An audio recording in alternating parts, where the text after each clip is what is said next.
Strawberry আর vanilla Dubai chocolate. নমস্কার সকলকে, আমার পেজের আরেকটি নতুন ভিডিওতে আপনাদের সকলকে অনেক অনেক স্বাগত। আমি প্রিয়াঙ্কি চলে এলাম আমার জীবনের আরেকটি নতুন দিনের অভিজ্ঞতার গল্প আপনাদের সাথে ভাগ করে নিতে। আজকে আমি যেই ব্লগটা শেয়ার করছি সেটা মার্চ মাসের প্রথম সপ্তাহের একটি শনিবারের গল্প। সেদিন আমি প্রথমবার শুধুমাত্র ছানা দিয়ে ল্যাংচা বানানোর চেষ্টা করেছিলাম। তবে সেগুলি দেখতে দোকানের মতন হয়ে থাকলেও খেতে একদমই দোকানের মতন হয়নি। তবে মিষ্টি মাত্রই আমার কাছে ভালোবাসার বিষয়, তাই আমার এগুলি খেতেও বেশ ভালোই লেগেছিল। আমি আসলে এমনি নিজের মন থেকেই একবার চেষ্টা করে দেখলাম। চেষ্টায় ফেল করে থাকলেও চেষ্টাটা আসল ছিল, তাই কষ্ট হয়নি একটুও। তবে এবারে নানা রকম ভিডিওগুলি শরণাপন্ন হতে হবে দেখছি। রসগোল্লার মতন ভাবেই ছানাটাকে ভালো করে মেখে নিয়ে ল্যাংচার আকার দিয়ে সেটাকে সাদা তেলে লাল লাল করে ভেজে নিয়েছিলাম, আর তারপর ফুটন্ত চিনির শিরাতে ফেলে দিয়েছিলাম। যাই হোক, প্রথমবারের অভিজ্ঞতাটা আপনাদের সাথে শেয়ার করলাম। তবে পরে কোনোদিন ভালোভাবে বানাতে পারলে সেটাও শেয়ার করব নিশ্চয়ই।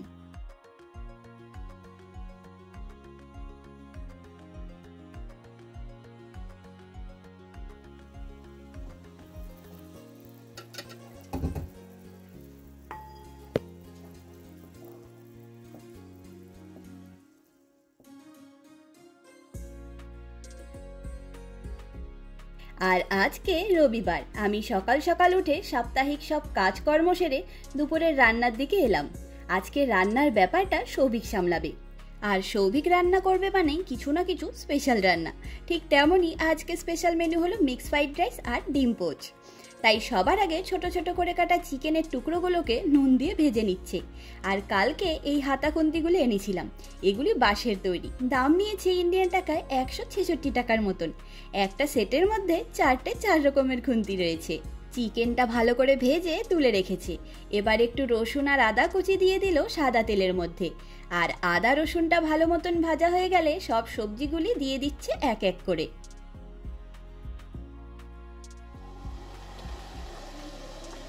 লালটা দিই।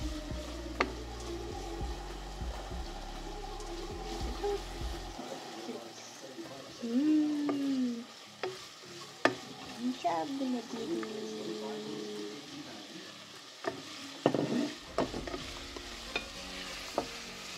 কি কালারফুল না, কি ভালো লাগে দেখতে। এগুলো খেলো না, মাঝে মধ্যে উইকেন্ডগুলোতে সৌভিক রান্না করে। আমার তো বেশ মজাই হয়। সব সময় নিজে হাতের রান্না খেতে একদমই ভালো লাগে না আমার।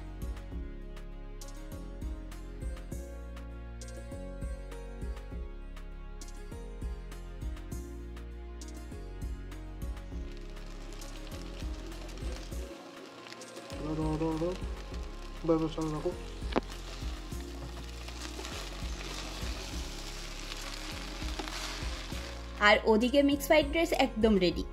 তবে ডিমটা আমরা রাইসের মধ্যে দেইনি, নয়তো ভীষণ আষ্টে গন্ধ লাগে আমাদের কাছে।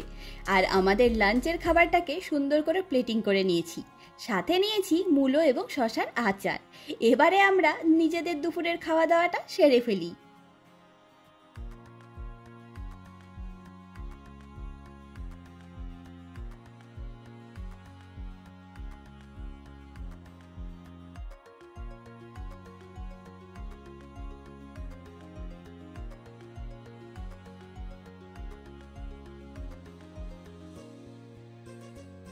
আর আজকে বাইরের আবহাওয়া ছিল ভীষণই সুন্দর। তবে এবারে আমাদের সামারের জন্য নানাভাবে প্রিপারেশন নিতে হবে। যেমন ধরুন, নিজের ব্যাগে একটা সানগ্লাস রাখা, পকেট ফ্যান রাখা, ওয়েট ওয়াইপসগুলো রাখা, সব কিছুই রেডি করে নিচ্ছি। তাই সবার আগেই এলাম সৌভিকের জন্য সানগ্লাস কিনতে।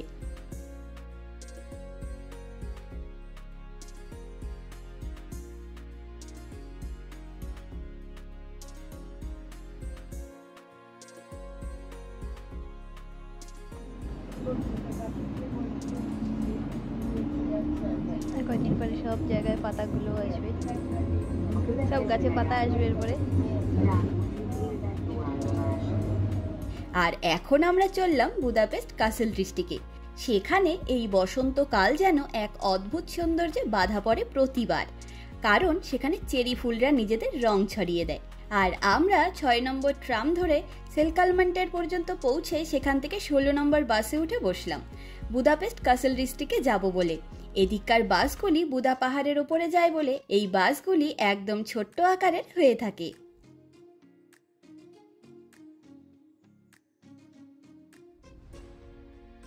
আর এই যে আমরা পৌঁছে গেছি বুদাপেস্ট তৎ আরপাট সেটানি নামের সেই বিখ্যাত রাস্তায়।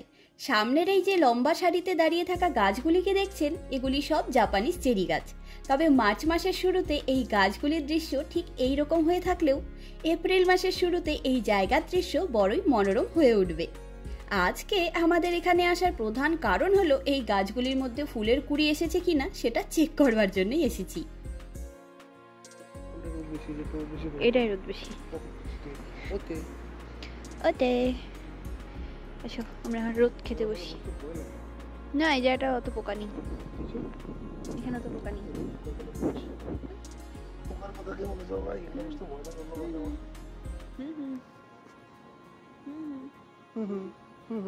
আমরা এখন রোদ্দুরটা পাবো। এমনি আমি আগেও নানা ব্লগে আপনাদেরকে বলেছিলাম যে এই জায়গাটি আমাদের সারা বছর ভীষণ ভালো লাগে। যেমন সুন্দরভাবে প্রায় সম্পূর্ণ পেস্ট অঞ্চলের দৃশ্যটি দেখা যায়, তেমনই স্নিগ্ধতায় ভরা এই সম্পূর্ণ পরিবেশটিও। তবে জানেন তো, আমি এতটাই ধীরগতির ব্লগার যে কি আর বলবো। Sorry for late post. এই ভিডিওটি আগের থেকে তৈরি করা ছিল, তাই ভাবলাম পোস্ট করেই ফেলি। আজকের দিনটিতে আমরা বুদাপেস্টের মধ্যে একটি ম্যাজিক্যাল জায়গায় এলাম। আবার কিছুদিন পরেই ঠিক এই একই জায়গার অনবদ্য দৃশ্য আপনাদেরকে দেখাবো।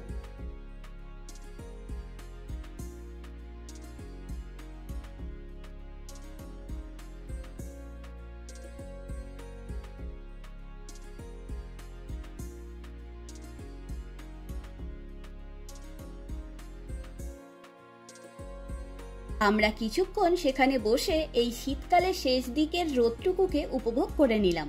আর এখন আমরা আবার বাসে উঠে রওনা হব। কাসল ডিস্ট্রিক্টের মধ্যে অনেকগুলি বিল্ডিংয়ের কাজ চলছে, নানা রকম অফিসিয়াল বিল্ডিং সবগুলি। তবে জানেন তো, এই যুগে এসেও এনারা নিজেদের ট্রেডিশনাল ডিজাইনকেই প্রাধান্য দিয়ে সব কাজগুলি করে থাকেন।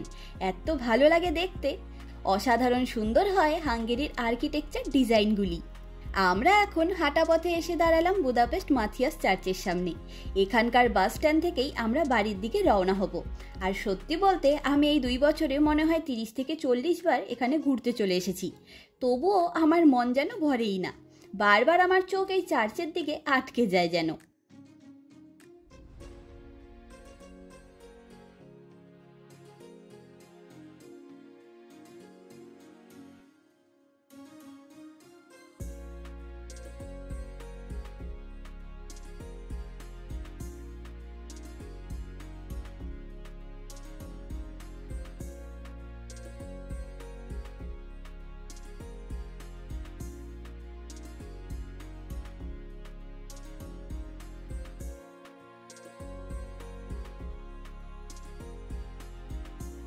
আর আমরা এখন এদিক ওদিক ঘুরে নিজের পাড়ার মলে ঢুকলাম।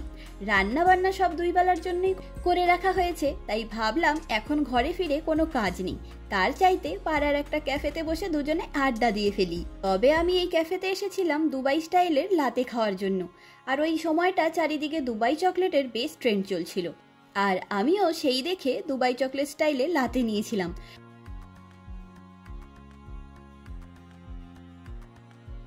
তো এটা কি কফি? কফি তো না, এটা কি? কফি তো ওই যে এক্সট্রা মোকা না কি দিবি বললি ওটা? না, এমনি normal cold brew. Cold brew. আর এটা আমারটা দিয়েছে আদৌ দুবাই স্টাইল লাতে।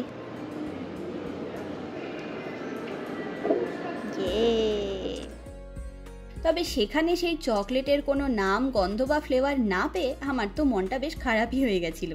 তবে পরে আমরা প্রাইমা নামের আরেকটি সুপার মার্কেটে এসেছিলাম ব্রেড নিতে।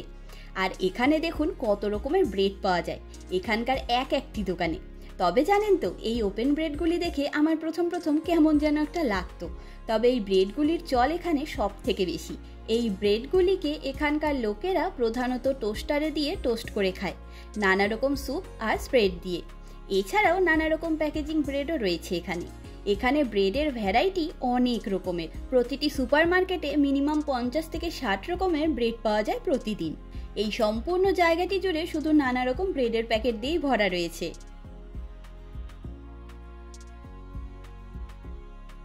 আর আমরা ঘরে ফেরার সময় ঘরের কিছু জিনিস নিয়ে এলাম।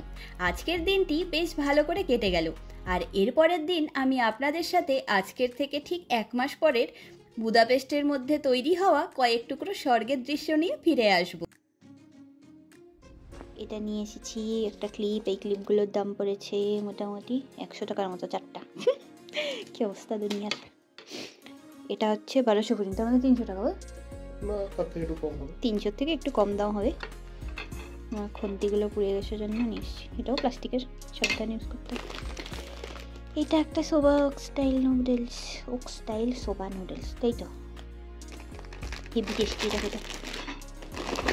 এটা হচ্ছে ফেস্টিভ টার্কি রোস্ট চিপস। কত রকম যে পাওয়া যায় তার কোনো ঠিক নেই। এটা সবসময় খাওয়ার আমাদের একটা পাউটি। এটা হলো ম্যাকারুন ফ্লেভারের হেগেনদাসের আইসক্রিম।